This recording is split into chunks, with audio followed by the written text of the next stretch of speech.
Howdy peeps and welcome back to the channel and to the world's messiest modelling bench and cave. Today, relatively quick one, hopefully. I want to get this in before the washing machine goes on to spin dry. A channel update and a bench update. So we'll start with the channel update first.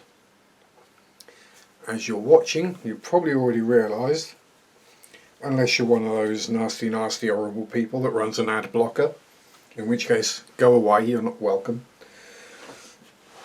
especially if you've got your own YouTube channel. I've reached the goals that YouTube set for acquiring monetization, which is the 1,000 subs, which you've had for a while, and the 4,000 hours view time over a rolling 12-month period. So thank you to everyone who's subbed, watched, put up with my waffle and drivel, the usual. So yes, you can expect to see adverts at the start of my videos. I won't be sticking them in the middle, don't worry. My live streams will also be monetized, so if anyone chooses, they can do super chats and super stickers. Not asking for money, definitely not. Something I'm not going to do unless things go really bad and I'm, on the verge of going homeless, let's put it. Yeah. So any donations gratefully received, but as I said, I'm not asking and I won't, as there are far needier causes out there than me, pretty much. Anyway, other than that, nothing really changing with the channel. It's not like I need to change anything to become YouTube friendly. I don't swear and stuff anyway, and try and keep it relatively clean and family oriented, despite me being me. Anyway, so what's been going on the bench? Well, not a huge amount, I have to say, of late. The mojo was fairly low, then I got my job, so now I'm working quite a lot. So with low mojo, new job, blah blah blah, not been spending anywhere near as much time up here as I should. So these things happen, life. But first thing I've been working on and trying to get to a semblance or at least completion is the Mini Art T54-1. As you can see, we've got the all built, base painted, blah blah blah blah blah, decaled, then glossed, ready for a pin wash. I did a little bit of dry brushing on here, kept it subtle so it's not very obvious, and the gloss coat is killing the tonal differences. But there we go, the hull and le turret. It's got turret syndrome. Awesome, lovely kit to build. Again, typical mini art, not necessarily for the faint-hearted or those who if you think as a Vesda kit has got a really high parts count with 400, don't go near something like mini art, because you'll probably have some kind of a coronary before you even finish the lower hull. Tracks, standard Indie Link, just slowly weathering them up so they'll go on. This isn't going to have a huge weathering job on it, so just pretty much probably just a wash and that'll be it. Wheels are around here somewhere as well. And then the next thing I started working on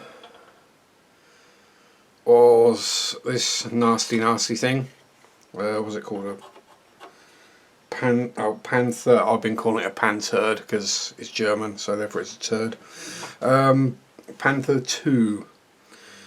Now, the astute amongst you will have noticed it's got a much better gun on than the standard, whatever it came with, little 88 pop gun pea shooter.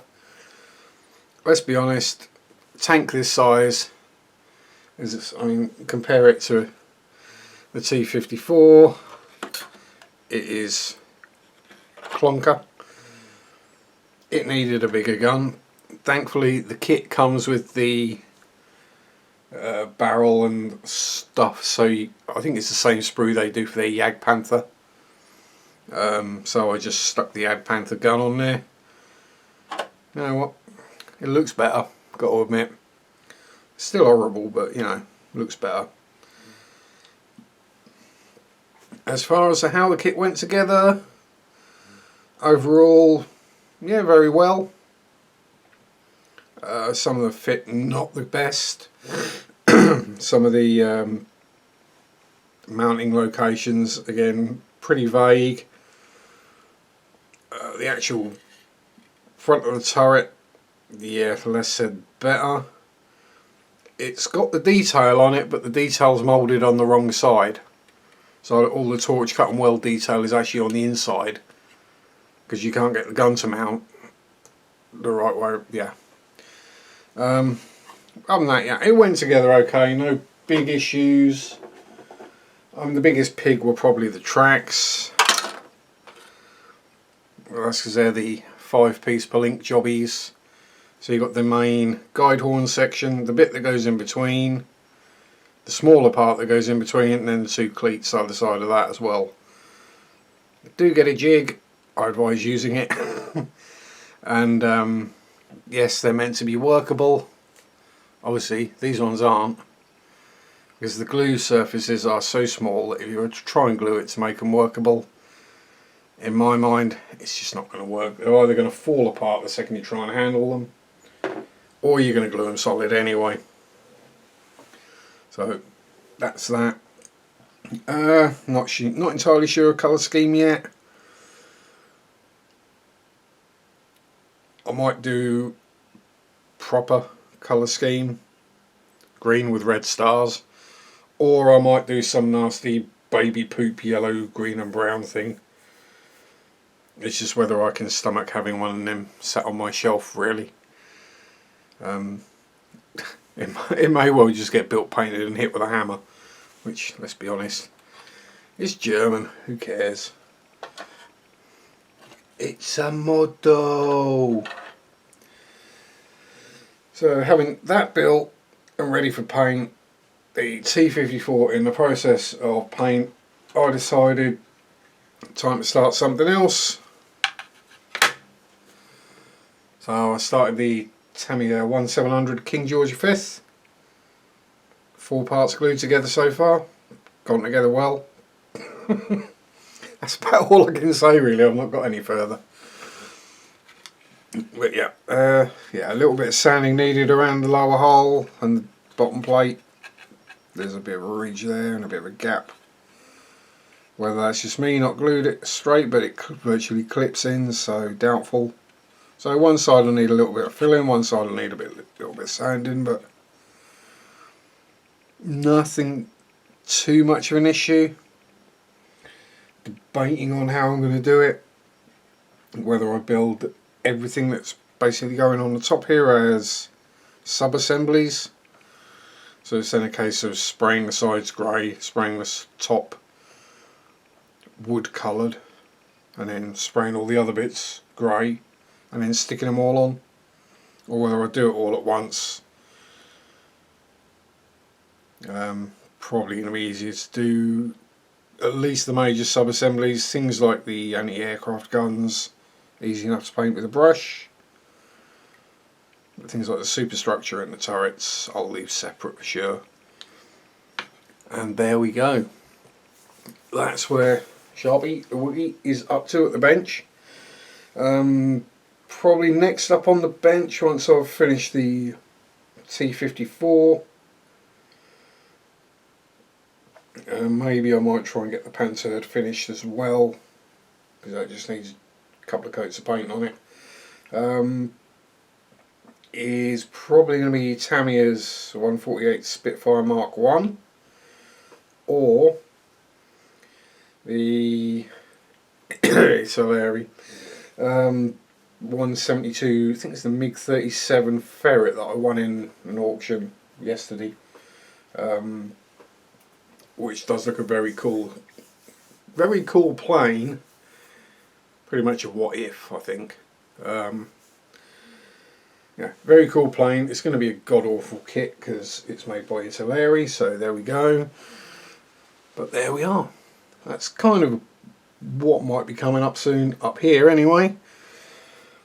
Downstairs in the fish room, what with lockdown still going on, not a lot of changes there. Well, no changes at the moment, although I will be having to set up another grow out tub shortly, probably later today, for another bunch of bristle noses. Enjoy. And at some point, once lockdown's finished and I've had a look at numbers and stuff, I'll probably be converting the Fluval Flex that's got the butterfly cichlids and glow light danios into a shell dweller tank with some multis, and then jiggle around other stuff so I can find homes, at least for ginger and for the danios. The butterfly cichlids are probably going to go to a local fish shop, mainly because they're not doing what they're meant to do. They're not breeding, so there we go. They're not going to multiply. They ain't staying. So thanks for watching. An interesting game.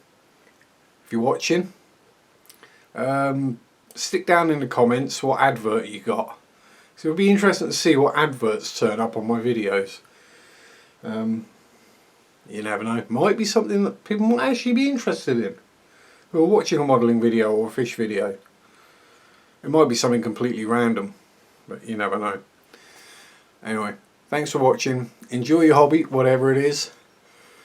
Stay safe. Stay indoors for now. Peace out. Rock on. Bye bye.